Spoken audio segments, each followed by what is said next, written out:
Olá pessoal, vamos mais uma gravação. Eu vou mostrar para vocês hoje como que eu associo dois objetos, né? A gente já sabe criar uma classe, sabemos criar os atributos, sabemos criar os get, os sets, os métodos de instância. E aqui nesse objetivo desse meu exercício, né? Tá aqui dando uma repassada na classe ponto, pode ser visto na videoaula anterior, tá? Eu vou mostrar como que a gente cria uma segunda classe e associa objetos, né?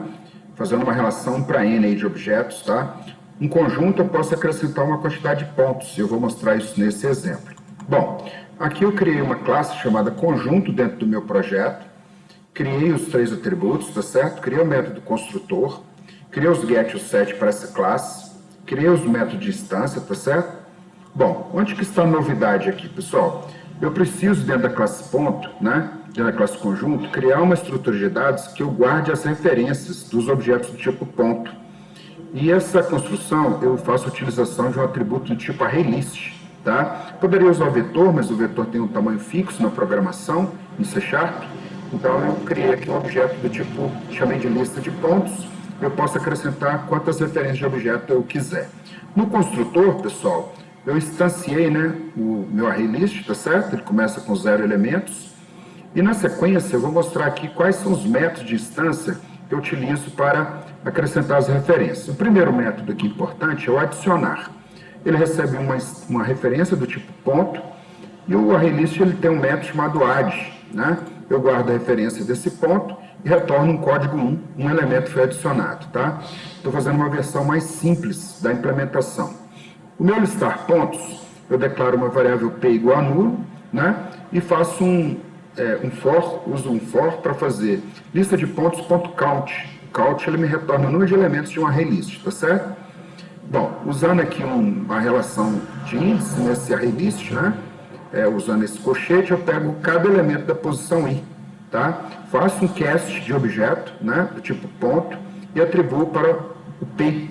E esse console.writeLine p, ele vai chamar, né, o toString desse objeto p.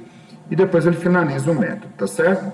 Vamos ver então, pessoal, o excluir ponto aqui eu não fiz a implementação, tá? Vou deixar aí como exercício.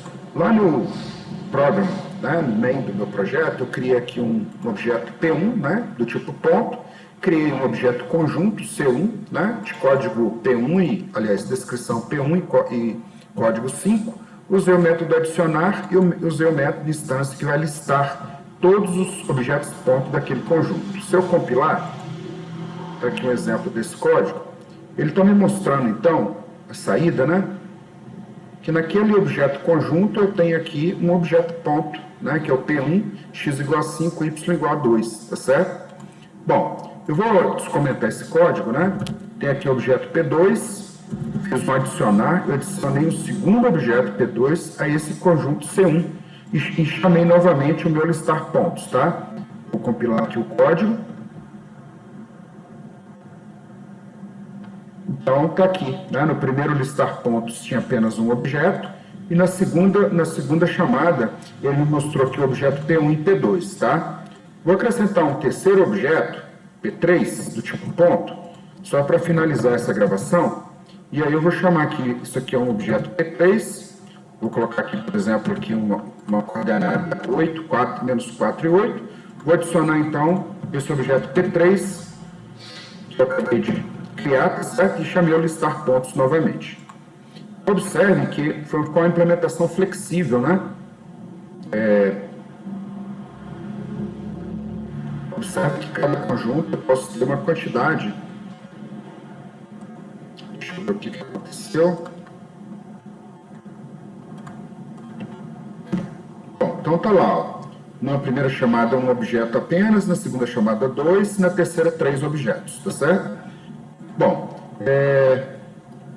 então é isso, tá? O objetivo desse projeto é mostrar como que eu relaciono, eu faço uma associação de objetos, e nesse caso eu usei aqui o nosso projeto template de referência, que é um conjunto, eu posso ter vários pontos, tá? Então eu vou ficando por aqui e até o nosso próximo encontro. Um abraço.